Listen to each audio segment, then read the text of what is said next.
Hello,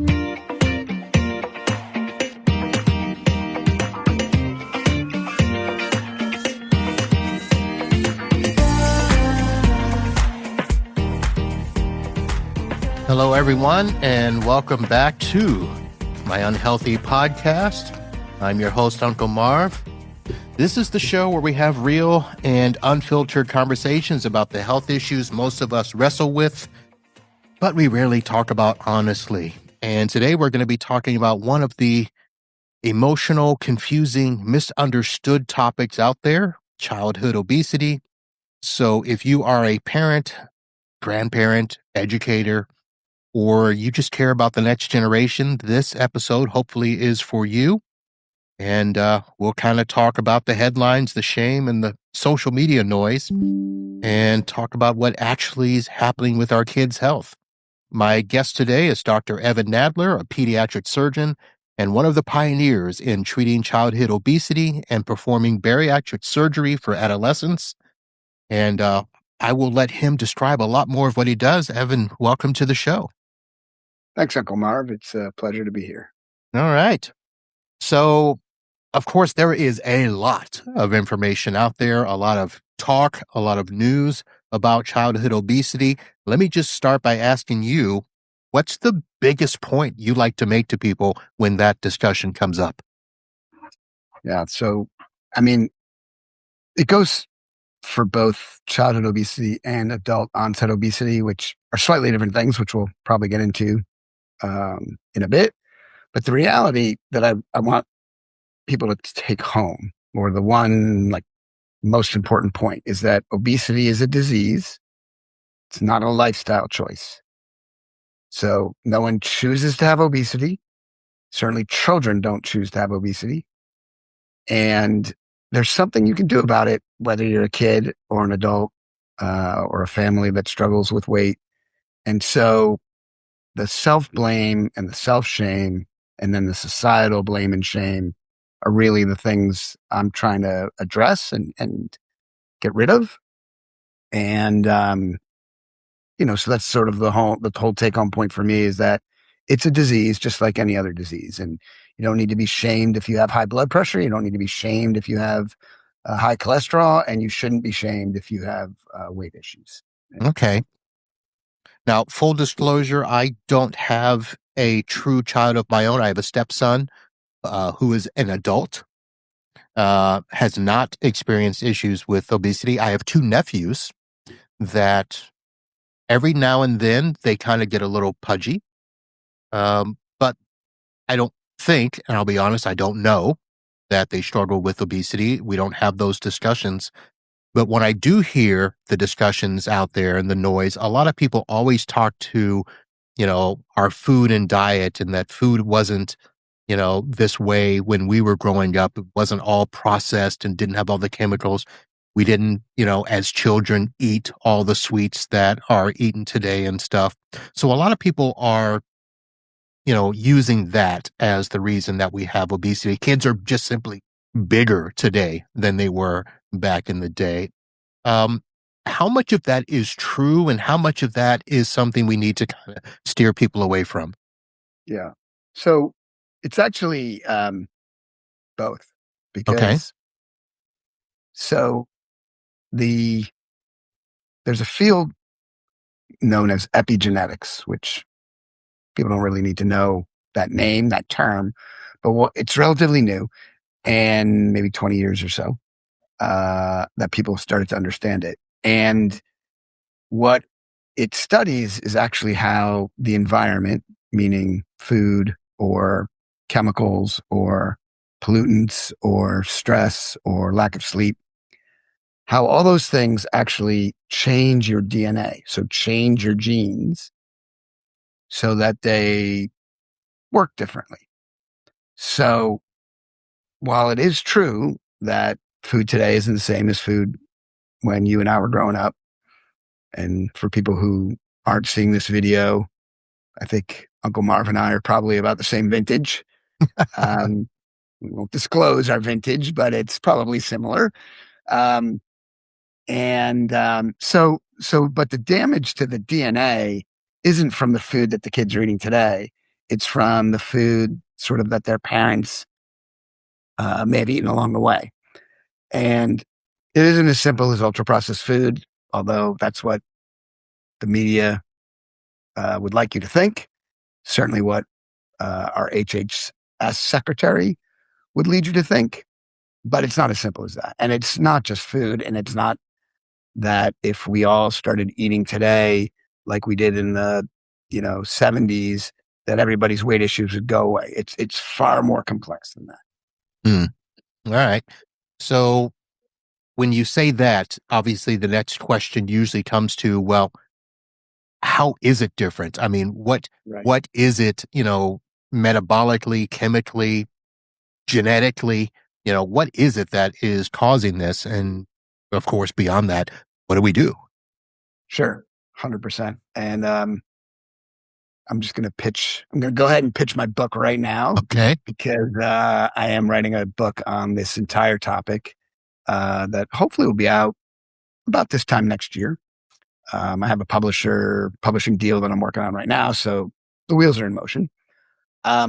And childhood obesity, so all obesity is thought to be about 40 to 70% heritable, meaning you can get it from your parents, basically, or your grandparents. Um, what we're learning now is that these epigenetically modified genes are also things you can inherit from your parents. In fact, can be passed down multiple generations. So in the sort of adverse childhood event or childhood trauma world, there's changes. There have been shown that there are changes to genes from like grandparental trauma that gets passed on to parental trauma to parents that gets passed on to kids. So we're learning more and more. So, and if you think about it, the kids, it's probably closer to 70% or even maybe higher than that where it's inherited because they haven't even really been on the earth long enough for, if anybody is listening, ever watched the movie Super Size Me, it takes a lot to actually eat yourself into metabolic derangement. And most of these kids haven't been in charge of their own food for very long. When I'm seeing 8 and 9-year-olds with type 2 diabetes from obesity. So it's really, I think childhood obesity is a much more genetic and epigenetic driven disease. But other really important factors are parental health. So both dad's health from the epigenetics and then mom's health, um, especially during gestation when she's carrying the baby. Because we know that moms who gain too much weight during pregnancy or who get gestational diabetes end up with children who have a higher risk of childhood obesity and childhood diabetes. And actually, there was one study relatively recently that showed that moms who get gestational diabetes are also at higher risk of having a child with a neurodevelopmental disorder like autism. So, like that maternal environment is super important and probably something we don't stress nearly enough. So let me take a step back and ask this question. Have the criteria changed in terms of what obesity is? Because what I'm thinking when I grew up and, I played football and, you know, first of all, I was one of the smaller guys. I played running back, receiver, but our linemen, in high school, I think we didn't have anybody close to 300 pounds, which Right. that's what you got to be now in high school Right. to be Yeah. a football player and stuff. But, kids that were, you know, let's say above 200, 250 or whatever, that was considered obese back in our day. Has the standards changed to where, if you're 200 pounds today, in high school, you're not considered obese? Right. So we sort of jumped into the meat of this without actually even defining what we're talking about. So I apologize That's for okay. that. So we use a screening tool, and it's only a screening tool that people may have heard of called body mass index. And that's a ratio of your weight to your height, because obviously, if you're 300 pounds, but you're 6'5", you're probably metabolically okay, depending on how much of that 300 pounds is muscle and bone versus fat. But if you're 300 pounds and you're 5 feet tall or 5'5" or whatever, then you're probably going to have metabolic problems. So it isn't just how much you weigh, but how tall you are, because obviously that's important. And muscle actually weighs more than fat. So if you are a lineman, well, if you're a linebacker, let's say, or we'll say a defensive end, maybe the edges these days are all pretty fit. They may even meet the height and weight criteria for someone to call them overweight or tell them that they have obesity. But the reality is that they don't, because it's all muscle mass and not fat mass. On the flip side, there's certainly, I've actually been taking care of high school linemen who were suffering from obesity and frankly had coaches that did not want their obesity treated because it's hard to move a 400-pound left tackle.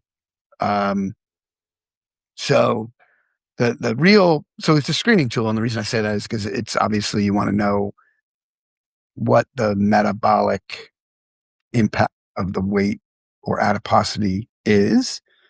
And we do know that there was actually another recent study that showed that even what someone was calling metabolically healthy obesity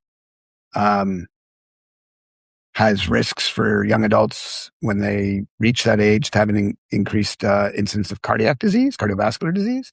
So there's probably no obesity that's quote unquote healthy, but you can have a BMI that puts you in a category that is concerning, where actually your body composition is totally fine. So again, I want to stress that it's just a screening tool and not necessarily the be all and end all. Okay. Now let me ask you the question about the BMI. I've heard the term. Sure. And I don't know that we talk about it enough or that we actually get screened enough. Because I'm trying to remember, I don't think I ever got tested for BMI. Is that something that is only done in certain situations, or, should everybody have their BMI measured?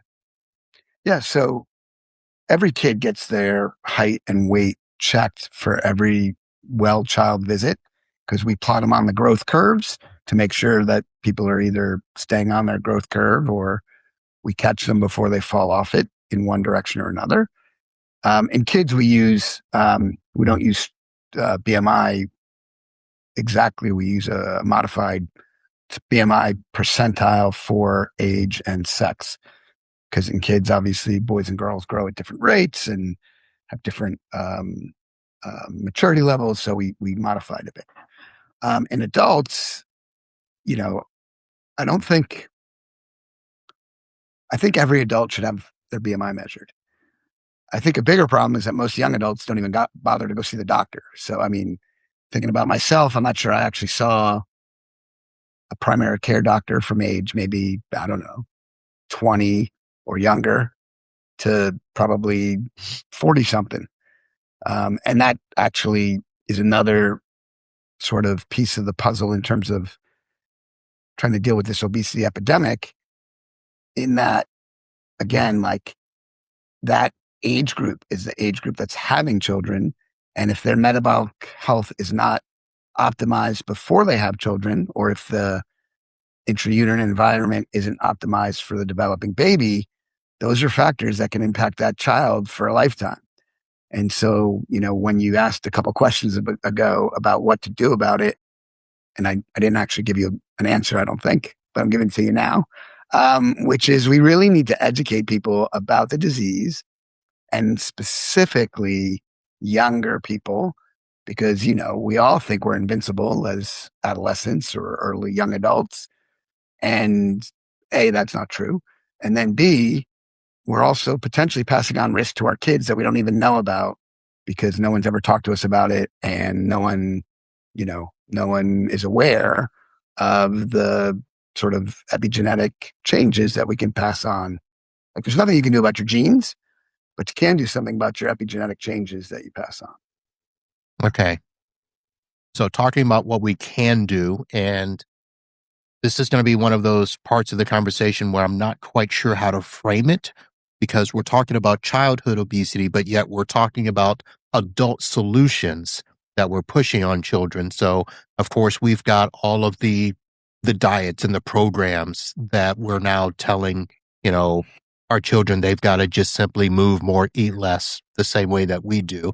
And you're shaking your head. So obviously, Well, I mean, because yes, we should all do that.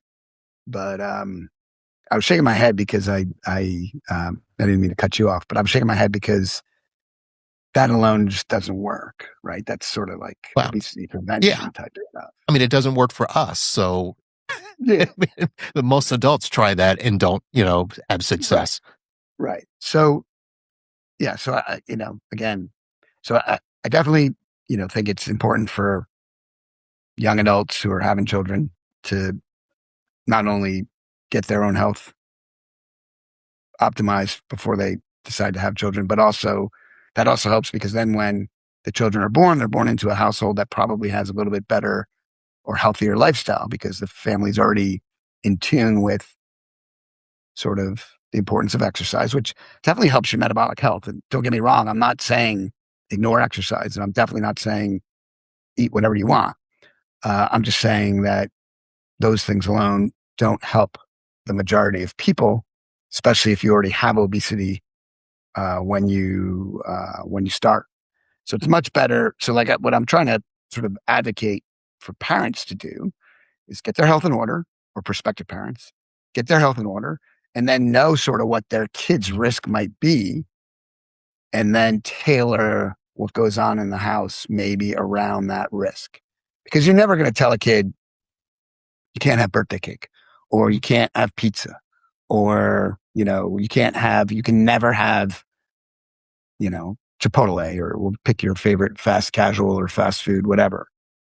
But you can sort of say, listen, these are once a week or once a month type of treats or whatever. Like they're not meant to be routine. Your routine is you eat at home with your family. You try to, and again, if we're solving this at a population level, we got to make healthier foods more available and more accessible. Um, and so some of the things I'm saying, your listeners might be like, yeah, doc, yeah, right. Like I can't afford that, or I can't, like I'm too busy. I'm working Right. two jobs. Yep. I can't make food for my kids. And I get all that. So I'm trying not to be pejorative or blame anybody for what they need to do to make ends meet. But within whatever your local constraints are or your individual constraints are, you try to do your best to, again, like if you're gonna eat at Chipotle every day, maybe it's you try to get the salads with the beans and stay away from the meats a little bit more, or you do whatever you can do within the framework where you are. And then that's tough for a lot of people, and I get it. Yeah. Yeah. So, we turn to the programs and stuff and they don't work. Well, so part two of this difficult framing is, of course, now all the GLP-1 drugs, Ozempic, Wegovy, yada, yada, yada. Um, I did not think that they were approved for children, but I do know that a lot of parents are trying to get their kids on these medications. And I also know that there's additional studies coming out kind of hinting that the long-term effects might not be what we want, or that yes, you're fine while you're on the medication, but as soon as you come off, the weight comes back. Where does that fit in this discussion? Right. So let me start by saying that semaglutide, which is the generic name for both Ozempic and Wegovy, is approved for children down to age 12. Okay. Um, its sort of most well-known competitor, which is um, Mounjaro or Zepbound, is not approved for children. So right now, the only GLP-1 medication a child can get is semaglutide. And I have given that to children and it works. And there's no real upside to not treating obesity in childhood. So it's kind of almost like we used to talk about smoking in terms of pack years. So it was like I smoked a pack a day for 20 years. That'd be 20 pack years. In obesity, it's not just your current BMI or weight or adiposity, but it's how long you've been there. So, if you already have issues at 15 or 16, there's no benefit to waiting to deal with them until you're 18 or 20. But I'm not suggesting everybody get on a GLP-1. I'm just saying address it in whatever manner you think is best. And obviously I made my sort of academic career on performing bariatric surgery for children long before anybody even considered it, to be honest. I shouldn't say that. Long before it was generally accepted, there was a group of other pediatric surgeons who were also investigating it when I started doing it in 2004, so 22 years ago. And back then, everybody thought I was a monster or crazy or both. And they may still think that, but the data actually show that I was just sort of ahead of my time and that certain patients really benefit a ton from bariatric surgery, even as a child. So sort of a long-winded answer, but the medications, like the oral medications that are now available, oral Wegovy and Eli Lilly has their own oral medication that's just got improved, Foundayo or however you say that. Those haven't made it to children yet, but their studies are ongoing. So there will be more options for children down the pike. And yes, most people, not all, but most people will regain weight when they stop. But to me, that's like saying, well, your cholesterol goes up if you stop your statin. Of course it does. Like you're treating a disease. Why wouldn't it go up if you stop your medication? You can definitely decrease the amount of medication you're on if you're on a GLP-1, especially because the lifestyle changes that everybody tells you need to make are much easier to make once you've started a medication because it takes away some of the cravings. People talk about food noise. There's also the whole mental health aspect that once you start losing some weight, you start feeling better about yourself. You're more likely to go exercise. You're more likely to make better food choices. So you can definitely potentially get on either lower medication. And some people can get off the medication and keep their weight off. But I don't think, again, it's sort of like the judginess of, like, I don't think people should be judged if they stop their beta blocker and their high blood pressure comes back. And I don't think people should be judged if they stop their statin and their cholesterol goes up. And I don't think people should be judged that if they stop their anti-obesity medication, that their obesity comes back. Like it's just another disease, like every other disease. Stop your chemotherapy, your cancer comes back. No one gets judged for that. So it's just all part of the obesity bias and stigma. And then I would say the lack of understanding of the true biological nature of the disease. All right. So you mentioned part 3 of my framing conversation that I wasn't sure how to address, the bariatric surgery. So I think probably what we should do, I'll be honest, I have an idea about bariatric surgery only because I've never really paid attention to weight loss surgery. So can you describe for us the true nature of what it is and how it might be different for children as opposed to adults? Yeah. So first, I think, depending on the age range of your listeners, people may still think of bariatric surgery as it was sort of when it first came out in the late 1990s, which was a big incision and rerouting the intestines. And there were a lot of bad complications that happened back then, and patients died. And it was really sort of scared a lot of people. And now it's done with a camera and 4 other small incisions. There are at least two different procedures that are widely used. And the one that's used the most doesn't reroute the intestines. It just removes a large portion of your stomach. And most people are in the hospital one night. And most people are back to work in a couple weeks. And and the complication rates are 1% or less. So it's really evolved over the past, now, almost 35 years, since it first was sort of, quote unquote, approved by the National Institutes of Health. So the more commonly performed procedure now is called the sleeve gastrectomy, which is what I was talking about, where you remove about 80 to 90% of your stomach.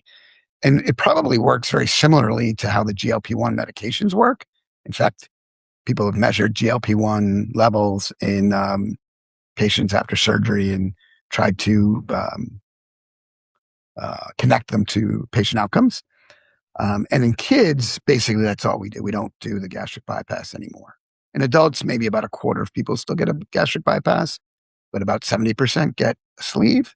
In kids, about 99% of them get a sleeve gastrectomy. And, it doesn't necessarily have as much staying power as the bypass does, at least in adults. But some of the things that we are learning along the way from one of my colleagues who it's actually, he was the sort of lead in putting together a group of pediatric surgeons to investigate bariatric surgery in kids funded by the NIH long ago. He's found that the positive effects of the surgery are still there about 15 years after surgery and persist even in patients who gain weight back. So it's really more than just all about the weight. Again, it's not for everybody. I'm not suggesting it is, but for people who need it, it is a very useful and not the same scary operation that it used to be. All right.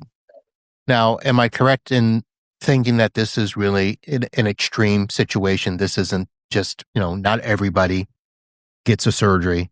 You've got to meet certain conditions and sure. And there's a whole preoperative preparation process that takes about 6 months. But the data, so there are 150 million adults with obesity in the United States. 150 million. There are about 15 million children with obesity in the United States. About 1% of the adults and about 0.1% or 0.2% of the children with obesity in the United States undergo bariatric surgery. So you're talking small fractions. The number of patients in the adult world who are on GLP-1s is about 5% of that 150 million. In kids, it's again much, much smaller than that. So,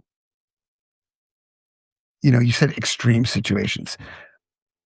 I think that is a term that people can define differently. I think anyone who has diabetes from their weight should definitely consider surgery because it's a much more durable treatment than the medications. But it doesn't have to be a last resort for everybody. In fact, when I first started doing it in kids, there were no medications that worked or that were FDA approved and worked for children.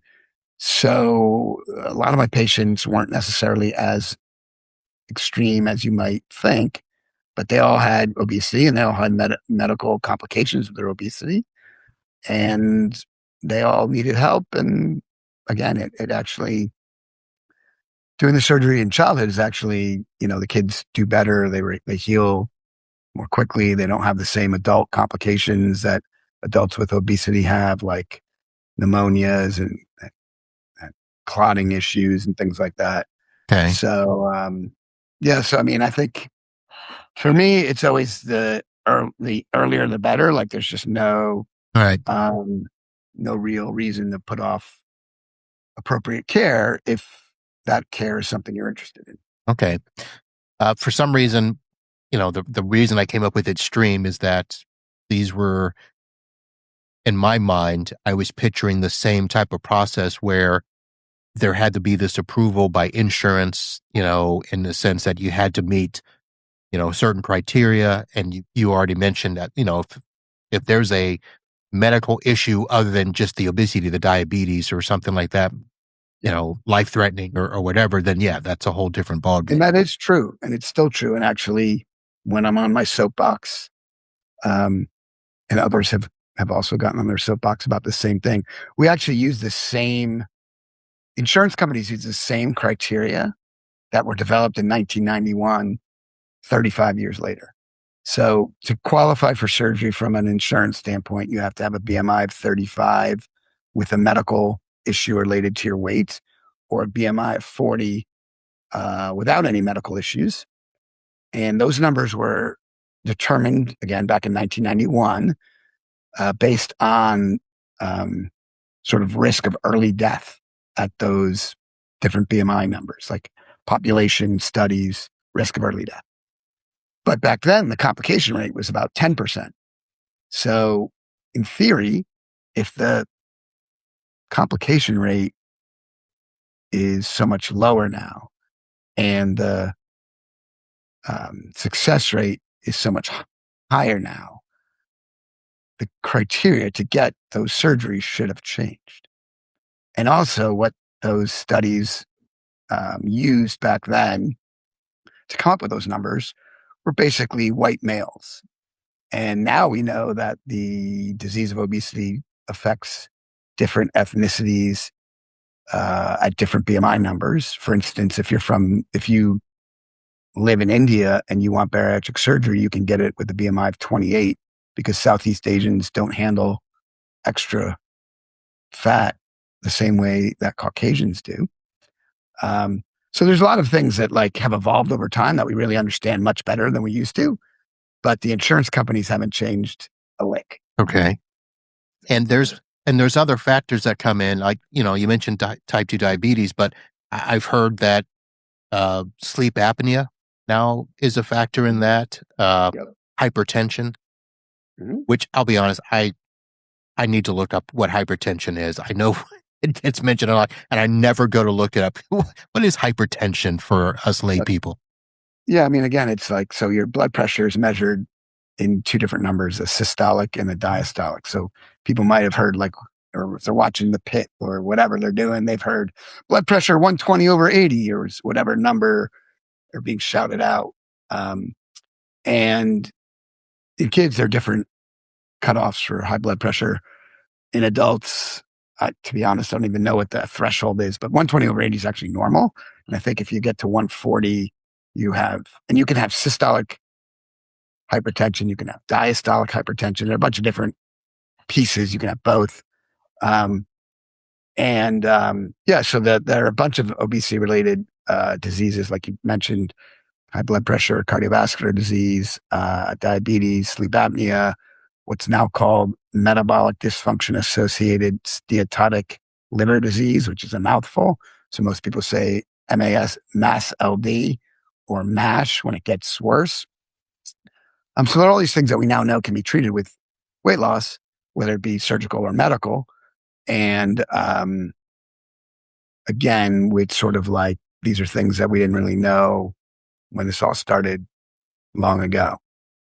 But now you'll see, on the advertisements for some of these medications, the GLP-1s are approved to treat chronic kidney disease, or cardiac disease in the setting of obesity, because we now know that it's not just the weight loss, it's actually the hormones that are involved that change after surgery or when getting a medication that also benefit the patient. Okay. Excuse me. All right. Let me see if I can summarize what I've learned so far. Hopefully the listeners will follow a similar path. So obesity is, we need to look at more of a chronic medical condition, not some sort of, social failing that we're a part of. There are biological factors, genetics, I believe your term is epigenetic, but genetics, hormones, is metabolism still a part of that?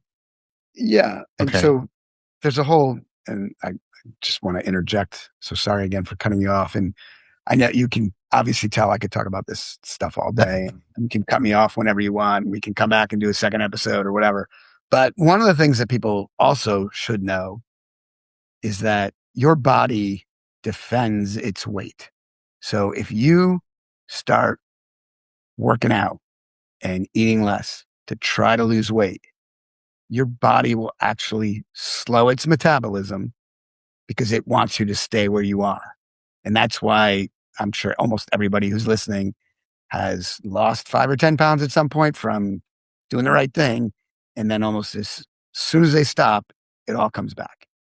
And it actually works in the other direction too. To some degree, there were studies that were done that, like, for instance, the Super Size Me guy, he lost all that weight after he stopped eating McDonald's every day because his body didn't want to be at that high level. And there's some suggestion that the way all these ultra processed foods are really hurting us is that it's changing our brain's weight set point, or what people call the hypothalamic set point, which is a whole nother very complicated um, uh, situation that we don't fully understand. But think of it, there was in Oprah's book, they talked about the hypothalamus being almost like a thermostat. And if your thermostat wants to be 72 degrees and you get too hot, it turns on the fan and cools off the house. But if your thermostat gets too low, it turns on the heat and brings you back up to 72 because it always wants you at 72. So that's a nice sort of simple way to think about your hypothalamic weight point or set point. And then if you're also, the ultra processed foods might be changing the thermostat to 73 or 74. So anyway, Okay. it's not, none of that's proven yet, but that's sort of where people are going with the science. All right. I want to go back now and look at that Super Size Me situation because you're right. We never talked about what happened afterwards. And if he went back to a normal life, then the fact that, I don't know if that debunks what he was trying to do out of it, but Well, I mean, it was an extreme version. Like, he was eating McDonald's 3 times a day. right. And so, like, that, no one's doing that. And it was over a short period of time, which also no one is doing. I'm pretty sure that if he, let's say, ate McDonald's once a day for a lot of years, his health would have suffered. Okay. And if you look at there was a documentary on, I think maybe Netflix, about the Biggest Loser people Hmm. after they got off the show. And a lot of them regained their weight. And actually, there's one of the contestants went on to become a doctor, and she's actually studied this and published about it. And some people were able to keep their weight off. Usually, those people ended up becoming like physical trainers, or like their job basically was to stay in shape all the time. So that's how, in large part, how they're able to do it. But a lot of the other ones were who went back to normal life, quote unquote normal life, regained all, and then maybe even put on more weight. It's actually a really interesting documentary because if for those of us who like lived through that period and used to watch the show, because they also go into all those sort of behind the scenes things that were going on, and all the all the cheating, like I think Jillian Michaels was giving her team members like caffeine pills and other things. It was a messed up show, to be Yeah. honest. I've heard a lot about her, and she's gotten in trouble a couple of times. You know what? I made a note here. I'm going to go and make a point to go figure those things out. Maybe we'll have you back on to talk about those things, because you're right. That's what we see. It's thrown in our face. The yelling, the screaming, the extreme, The regimens. emotional abuse that Yes. those contestants underwent was significant. And again, it is likely true that if we all had a full-time job of staying in shape and had personal chefs and a gym that was that we Oh had yeah, access I to, could. Yeah, I could be back at my high school weight if that were the case. I mean, Exactly. And that is true. So like, again, I don't want to say that diet and exercise don't work because they do.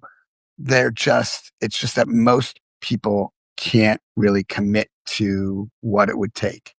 And again, if they stop doing it, like the people on the show, their weight would come back because the biological drivers, the genetics, the epigenetics, all that other stuff is so strong that the body ends up going back to where it wants to be.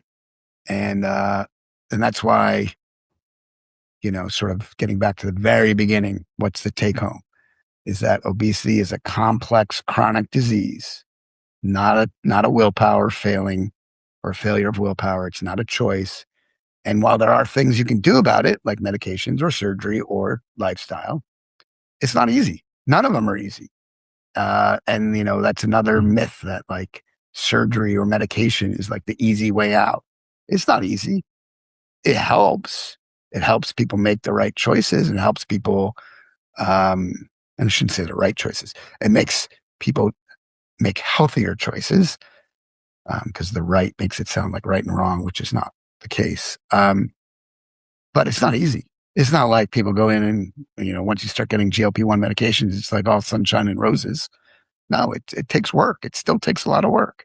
yeah. So, Yeah, we'll have to continue that discussion. I know you said you've got the book coming out within the year or so, but I don't know if we'll wait that long to get you back on. Like I said, I'm going to go look up these shows because that is something I think that one, I never saw the documentary, so I would love to go see that just to get an idea of yeah, all no, I of. think I can't remember if it was like 3 episodes or 4 episodes, but it was really interesting. And of course, it's my field, so it interests me more maybe than the average Joe. But I found it really interesting because they did a decent job in the documentary of showing some people who succeeded and some people who didn't, and they made it. They definitely humanized the whole thing. Whereas when you're watching it on TV, it's like a game show. It's like, Right. you know, you don't think about the people who are actually like, you don't think about the humans that are actually going through all this and like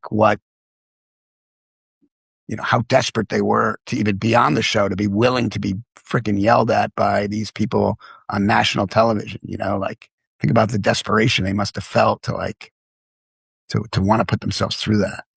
Must have been something. I don't know if I could have done that. So, Yeah. all right, folks, I want to make sure I mentioned Evan's website, obesityexplained.com. And when you get there, you'll also see that he's got a podcast, Obesity Simplified. So if you want to get, did I say that It's wrong? really more like just my YouTube channel, even though we call it a podcast. So Okay. if you look up Obesity Explained on YouTube, you'll find all these videos of me talking about the different topics. And I would also say that I always make this offer is that if you want to email me and ask questions or I have lots of people email me to get sort of referred to people who can help them or help their children because it's not easy to find care for children with weight issues. You can definitely do that. You can either go through my website to get to me or my website, my email is my first name dot my last name. So Evan.Nadler at my initials, EPNMD.com. So, and people have emailed me where the email starts, I heard you on so-and-so podcast, and I don't mind at all. So, Okay. I will make sure we have that in the show notes, not only the website link and the YouTube channel, but I'll put the email address in there as part of the guest profile. So folks, you can email Dr. Nadler and get your questions answered. So thank you very much. That was a very enlightening discussion. Yeah. I'll just divulge the secret that in our little, our 5 minutes before we start recording, when you were saying to yourself, when you told me that if we didn't meet the timeline, that if there wasn't enough to discuss, that you wouldn't just keep peppering me with questions, I thought to myself, there is zero chance that there won't be enough to talk about because I mean, again, this is a topic that most people don't really understand the nuts and bolts of. So complicated. And it affects really almost everybody, like almost everybody in the world, or not in the world, almost everybody in the US, either, when 40% of the population has obesity and 75% is either overweight or has obesity, everybody knows somebody who's struggling with their weight or has struggled with their weight themselves. So even just learning that your body defends its current weight is stuff people need to hear, because people blame themselves. They're like, I don't understand why I can't keep these 5 pounds off or whatever. Well, there's a reason. It's biology. Like, you can't fight what your brain is trying to tell you to do. So again, that's sort of my goal, is to just help people understand themselves better, understand their kids better, give each other a little more grace, that type of stuff. Give themselves more grace. Yeah. So anyway, that's the mission here. Well, what I found difficult is to separate them, because even though your focus is on childhood obesity, all of this stuff translates back to us. 100%. Not just how we grew up, but just how we treat ourselves today. And, a lot of it is so similar, but, understanding, childhood obesity, we still have to understand our own when it comes to that. So you're right. It's a circle, as I see it. Oh yeah. And again, I think there are also obviously lots of adults out there who struggle with their weight as kids, and no one ever explained to them why. And again, they would probably have always blamed themselves and thought that somehow they were at fault for that situation.